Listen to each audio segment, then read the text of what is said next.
Ito ang herbal medicine.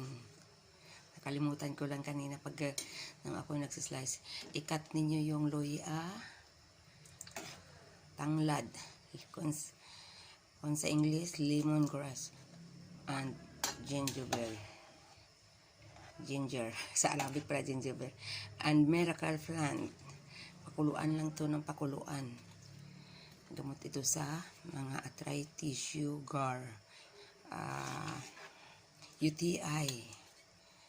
Ayan. Haluin mo muna. Haluin hanggang kumulo. Tapos,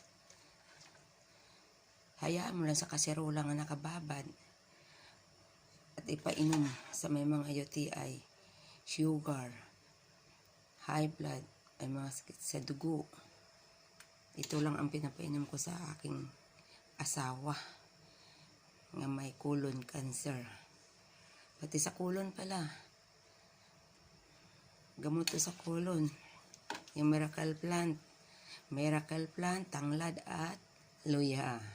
Ilaga mo lang to, ilaga, pakuluan, hanggang mag-ispiso. Hanggang mag-green ang kulay. Hayaan mo lang siya diyang nakababad 3 days.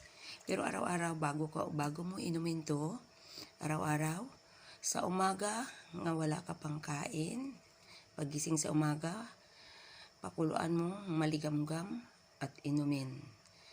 Ganun din sa gabi bago ka matulog.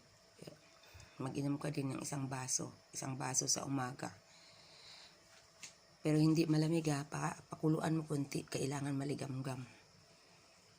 Tapos inumin mo, gamot sa mga colon cancer, sa arthritis, rheuma, diabetic.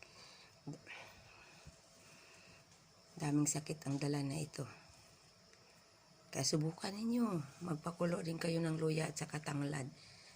Pwede naman kung wala kayong miracle plant, pwede naman ihalo nyo dahon ng bayabas sa tanglad at saka luya, dahon ng bayabas.